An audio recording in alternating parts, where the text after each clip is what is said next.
Cisco announced the new version 1.1 CCNA blueprint here in April 2024, but you've got through late August to pass with the old blueprint.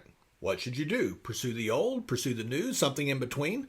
Watch this video and I'll walk you through some of the pros and cons. Several times in the next few minutes, I'm going to talk about how to use old or existing CCNA materials to study for both the old version 1.0 blueprint as well as the new version 1.1 blueprint. So lots of talk about existing study materials. But hang around to the end, and I'm going to tell you about the new in-stock dates for the new books. Yes, we're going to produce new books this year. It's going to include material, of course, for the new version 1.1 blueprint. And I just heard the in-stock dates, the dates at which the warehouse will have the books ready to ship out to you. So stay tuned to the end for that. In the meantime, let's talk about your options. Quick review. April 22nd, 2024, Cisco announced the version 1.1 CCNA blueprint. It's a minor update. There's not a lot going on there. And they announced then August 20th would be the first date to test with the new blueprint, which means the day prior, August 19th, would be the last date to test with the old version 1.0 blueprint. So there you go. That's the timing. So in between there, what do you do? What are your options? Well, let's think about it this way. You've got three. You can go ahead and go for the exam before August 20th or through August 19th. And you can pursue it hard. That is, hey, I'm going for that. So maybe you pick up the pace a bit, you study harder, and that kind of thing. Or maybe you still go for the version 1.0 based exam, but you take a more chill approach and you say, hey, I'm willing to pivot onto the version 1.1 blueprint exam later on if I don't make it in time. And then there's the, hey, I just want to pass the newer one. That's my goal. And you can change your mindset right now if you haven't already, right? So those are the three that I'll talk through with you here in the next few minutes.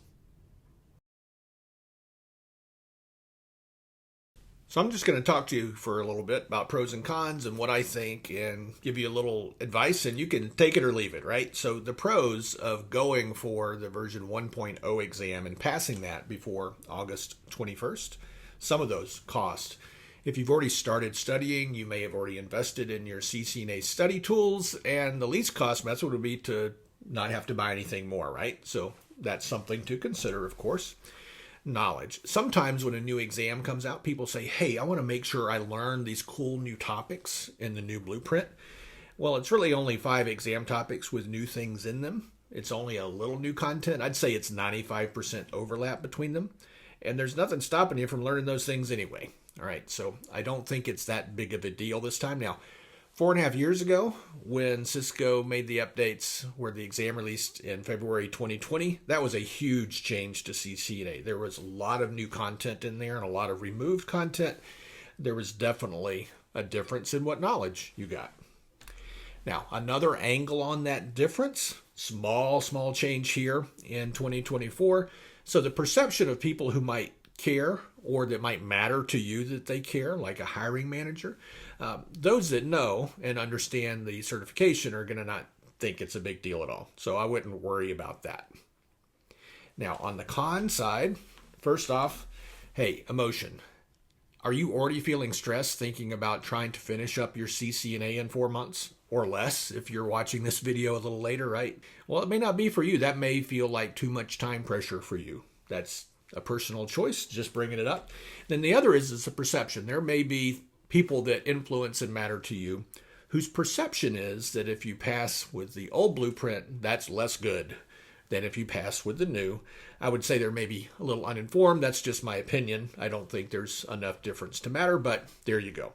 So those are some of the pros and cons. But let's talk about the option that's a little more chill.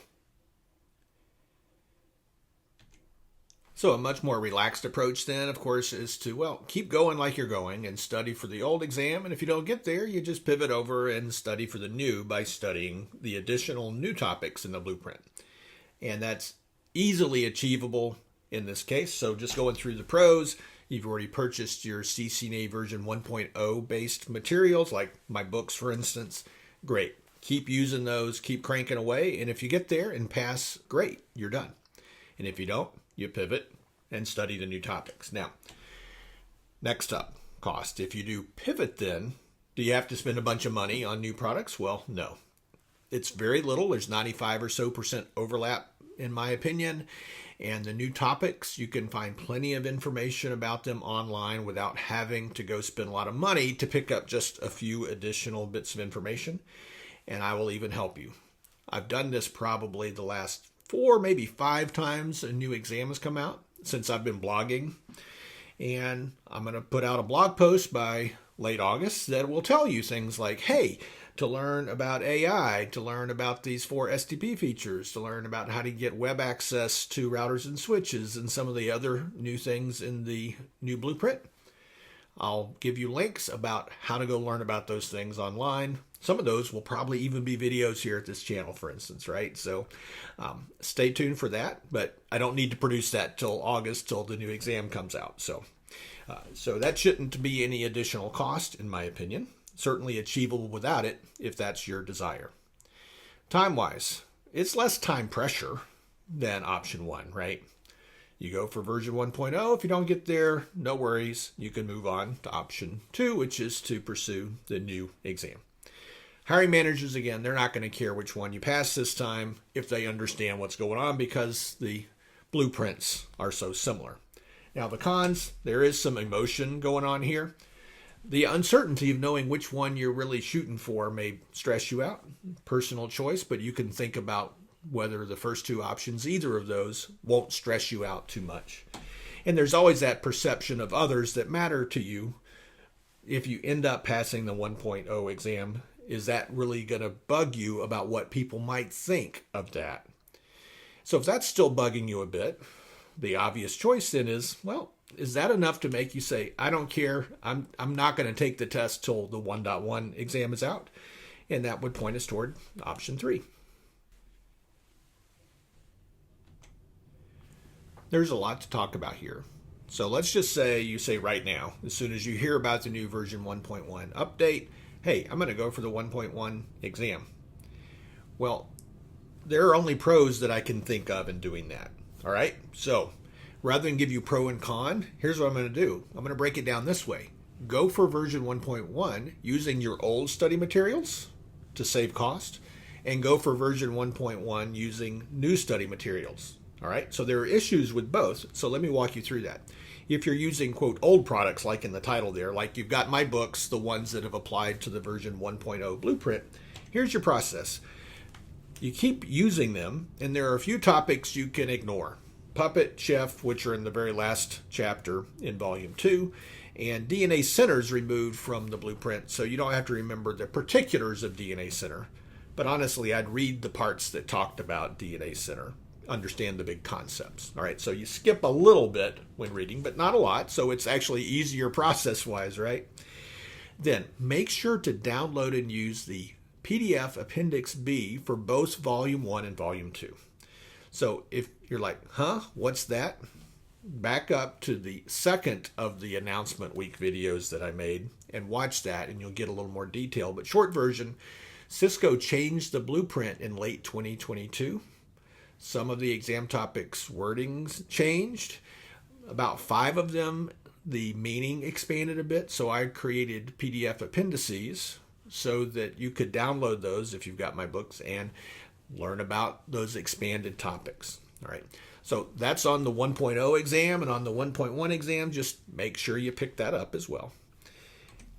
And then by the time the new exam's out, I'll have the blog post up that says things like, hey, if you're using older materials but you'd like to prepare for this new exam, here are some useful links, probably to some videos here and to other online resources like at Cisco DevNet and the like, so that you can indeed study for those things without having to buy my books again. Yes, I'm telling you a way to avoid buying the new books. Now, I think there's a lot of improvements in the books, and I think that you would get a lot out of them, but hey, we all have to choose where we spend our money, right? And I'm going to help you not spend that money unless you just want to, all right?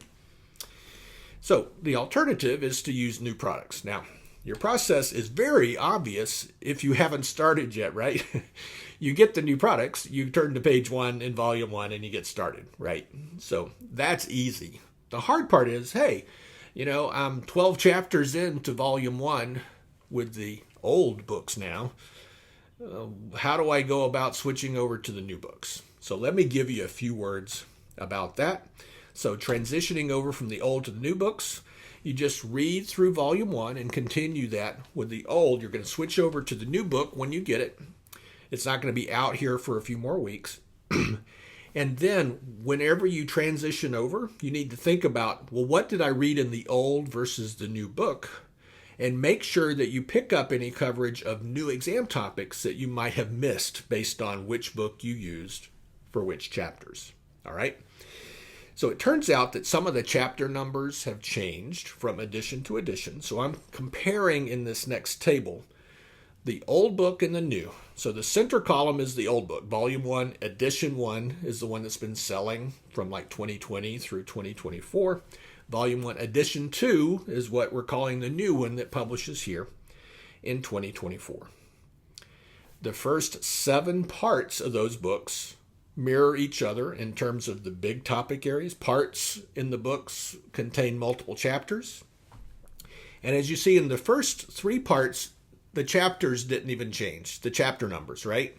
1 through 3 in the first part, 4 through 7, 8 through 10. But once you get into part 4, we have a case where, hey, in part 4, there's 5 instead of 4 chapters in part 4. Part 5, 5 instead of 4 chapters, and so on. So we've had some expansion of the number of chapters for the new edition. So what I'm suggesting to you is this big plan. You're reading along in the old book. Your new book shows up in the mail. What should you do? I think it's reasonable for you to finish the part in the old book. All right, that just makes your sifting through the transition a little bit easier. So say you're reading chapter 6 in the old volume 1. The new book shows up. Read through chapter 7 in the old volume 1, and then switch over with part 3, chapters 8 through 10 in your new book, and go from there. So that'll take care of the transition. Obviously, it's not complex or anything. The hard part is knowing, well, did I miss something important? Right? Because I read some of the old book and some of the new book. So with the case of volume 1, there's not a lot in there that's for new exam topics. Now, I made a lot of improvements that I felt like needed to be made for other reasons in volume 1. But here it is. 2 exam topics from the new blueprint, 2.8 and 2.5.D, get content coverage in volume 1. So say that you transitioned over at chapter 20. You'd want to make sure and pick up the things in that table. If you transitioned at chapter 7, you'd only need to worry about those topics in chapters 4 and 6. But hey, if you're reading the new book in chapters 9 and 10, you're going to see those new spanning tree protocol features already. All right. So that covers kind of like your bare minimum requirements for the new content. Additionally, I pulled a chapter from volume 2 over to volume 1. It's chapter 19 in the new volume 1. So make sure you read that chapter. It's the one that covers DHCP, and it's titled something like IPv4 addressing on hosts. But you don't want to miss out on DHCP. And by the way, the introduction to both books has a list of all the new topics that are larger in the books. So if you just want to get a sense for, hey, what are some of the other things Wendell changed in the books that he just did because he wanted to? Well, you can find that there as well. I'll leave that for your discovery once you get the books. All right, so that's your plan for volume 1. And just so you see where the new exam topics are covered, volume 2, more of the new stuff is in volume 2, as you can see here. But if for some reason you had read like all the way through the older volume 2 book, and then you got the new volume 2 book, and you're like, hey, where's all the new exam topic coverage? Well, here's your table. The first 4 are from the new blueprint. The first 4 in this particular table are from the new blueprint. The last 3 are from that interim late 2020 silent update that Cisco made that changed some wording. In particular, the chapter 16 on FHRPs, that's now a completely separate chapter on first hop redundancy protocols in the new volume 2 book. Thanks for hanging with me for the whole thing. Just a few words about those in-stock dates that I mentioned. Those are the mock covers. Those may not be the final covers, but notice the green swoosh toward the bottom of the covers. It says second edition, so that's the new books. So look for that when you're watching for those online. So in the US, in the warehouse, June 2nd for Volume 1, June 28th for Volume 2, in the middle of July for the library. The library is just a cardboard box with both books in them. So yes, it takes them like 2 weeks to stuff a bunch of cardboard boxes with each of Volume 1 and Volume 2 in there. Well, thanks everybody for hanging around till the end. Of course, it's a YouTube channel. It's relatively new, so please subscribe, click a bell for your notifications, and as the words at the bottom say, please comment. Give me feedback. Let me know what's working for you. And within the next week or so, I'm going to get back to posting content about CCNA technologies, so stay tuned for that. Talk to you soon.